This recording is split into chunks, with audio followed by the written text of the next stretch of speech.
We've all had it happen to us. We've all been put in that situation. You might be eating dinner. You could be at a family reunion. You might be sitting on a beanbag eating Cheetos when all of a sudden one of your parents starts to reminisce about your childhood. And it always starts off the same way, with them just patting you on the shoulder saying, "Oh, you were just adorable." But then things take a whole new turn for the worse when somebody breaks out those dreaded photo albums. Albums filled to the brim with pictures like this.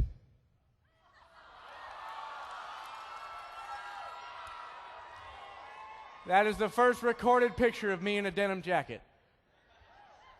But you know what? It's looking back at these pictures that you'll notice a very key aspect about my character. I have always wanted to be a cowboy. It didn't matter where I was at, school, baseball practice, or playing in the ball pit at Chuck E. Cheese's. I had my boots and my hat, and I was ready to cowboy up. And just like my favorite Willie Nelson song, my heroes have always been cowboys. I've always looked up to guys like Roy Rogers, Casey Tibbs, Hopalong Cassidy, Ty Murray, and who could forget the Duke John Wayne? All my life, I have molded myself just to be like these guys. There has hardly been a time in my life when I haven't asked myself, what would John Wayne do? But there's another influential cowboy in my life. Someone we all look up to in our lives.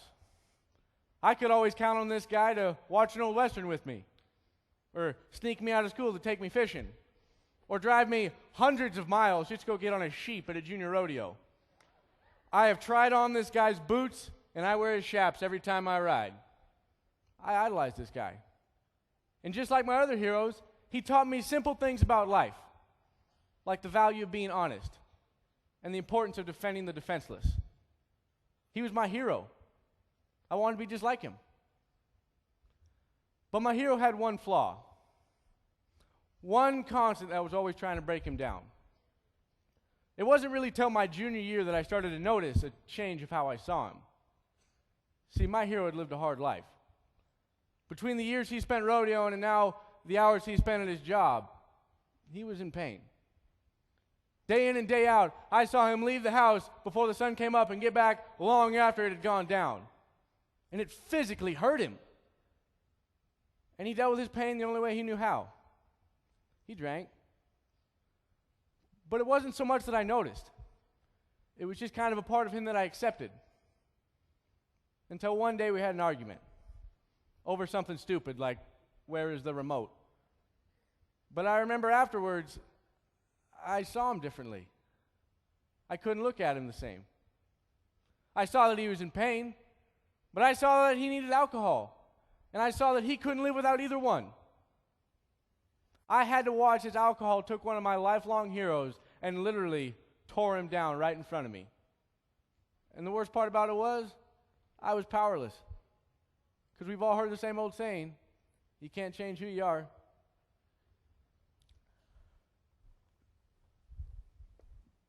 My dad's the greatest hero I'm ever going to have in my life. He has always supported me. I never was the biggest football player, but he told me to keep on fighting. When I fell off that sheep, he'd dust me off and tell me to get back on. When they raised that other guy's hand on the mat, he would raise mine. He told me when I was young that I could be a leader.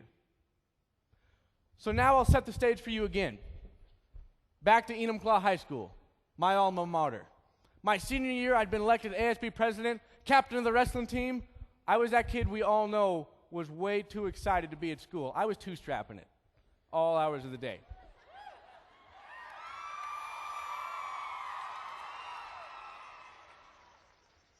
Is that a squeaker? And my favorite part of the day was leadership class. I would walk in there and I would start going, never stop, always starting projects or trying to finish others, million miles a minute. If that meant skipping lunch to help tutor somebody, hey, I'm whatever the school needs me to be. Never stop going. I'd tell myself, don't bother people with your problems, Cole. Your problems don't matter. Just keep trying to help people. I would look myself in the mirror every morning and ask myself, who are you going to help today? Who are you going to make laugh? But I'd be lying if I told you that didn't catch up with me. See, after a while, I got to the point that I was so caught up in helping other people with their homework, I stopped doing mine. I started using my lunch money to buy other people food. So many times, after a long, hard day at school, I'd be on my way to the car. Freedom was in sight. And I would be just about to get there, and somebody would tap me on the shoulder and ask for my help. And I was, yeah, sure, buddy, yeah, let's go. And then, when I finally did get home that night, I shut down. I'd go in my room and play guitar. My mom, who I love more than anything in this world, and I would be nothing without, she'd come in there and she'd ask me, Cole, how was your day? Fine. I wouldn't talk to her. Tell the truth, I wouldn't talk to anybody. Sure, you're always chatting about something, talking about girls or chatting about the weather. But what I really felt deep down inside, I didn't tell anybody. Not even my family. Then it got to the point where my grades started going downhill. And I didn't have an excuse.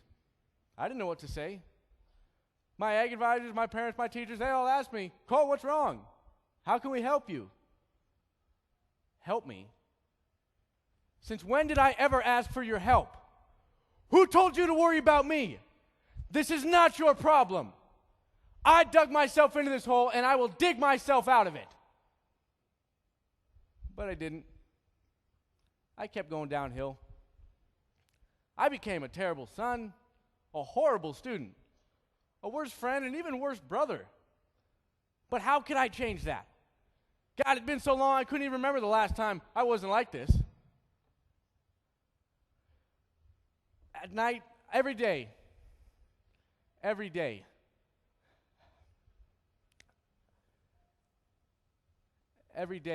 would go home at night, and I couldn't sleep. I was tortured by my own thoughts. I would ask myself, why? Why had I become like this? How come I have the ability to make other people happy, but I can't make myself smile anymore?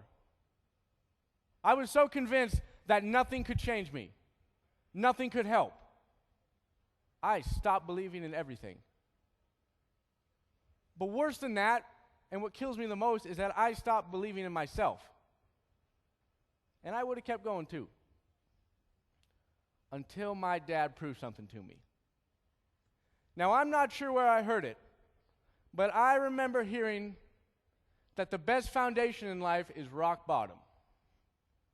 Now, about a year and a half ago, on my dad's birthday, after the rock bottom of 40 plus years of drinking, my dad made a decision. He told himself no more. He said, I'm not putting myself or my family through any more of this. He quit drinking that day and never looked back.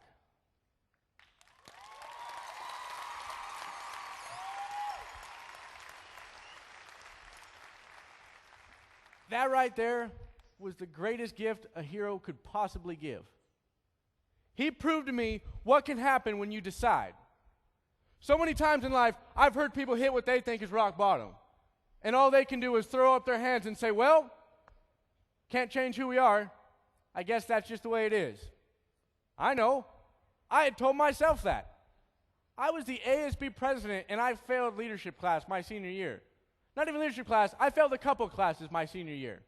At my graduation, I was sitting in the front row, and I was dead set worried that they weren't going to call my name for graduation, that I wasn't going to get a diploma, that everything I had worked for in the last 4 years meant nothing.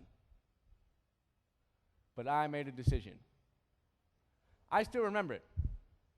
I was sitting by myself, alone in my backyard, talking to my dog. It was about 1:30 in the morning. It was a perfectly starry night. And out there in my backyard, I could feel the weight of all the world's problems pushing down on me, and I could do nothing to get them off. I looked up at the stars, and I felt abysmally small. Hold the phone. Did I just call myself small? I don't claim to have little man syndrome, but in that moment I was transported back to second grade year when me, little old Cole, was sitting in gym class and I told all my friends that I wanted to be on their football team, that I wanted to play football. And instead of being excited, instead of supporting me, being excited that I was going to be on their team, they laughed at me. They yelled, "You're too small! You get creamed, Cole!" So you know what I did? I marched right into that nurse's office, sat down on a bed, and I puked my guts out from embarrassment. But when I was done puking, I had made a decision. I was going to play football. Didn't matter what those guys said. I wanted to play. And you know what? I never have been very big, but I learned how to lay a hit on some guys. All right? I was that guy who had the neck. Yeah. I was that guy who had the neck roll, all right? So your shoulders, you kind of look like Sasquatch roaming around there. And you know what? I had motivation to play. I love playing football. And after a few years, of all those guys that made fun of me, I was the only one still playing football. See, I decided that night that I was going to be successful, that I could be a better person. In Washington FFA, that's exactly what I'm asking you to do right now. See, whether you believe in God or not, I believe we are all gifted with unlimited potential. Everything we need in the world to positively be successful is right here. All you have to do is decide.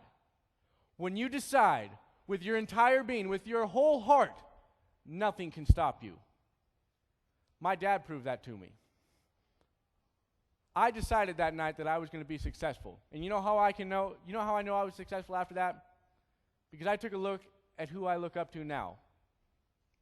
I look up to guys like Rod Cool. I look up to guys like my advisor, Mark Berryhill. I look up to my dad. I want to be just like him. Washington FFA, I challenge you right now, no matter where life takes you, I want you to decide to be successful. Decide to be that better person you always hope to be. Decide to be the change you want to see. And I'll leave you with this. The word impossible is a lazy word. Impossible is simply a word we use to convince ourselves to stop trying. Right now, no matter what happens, I want you to decide right now that you will never say the word impossible. You will always keep moving forward. You will never give up, never back down, and always go for gold. Give me the beat, boys.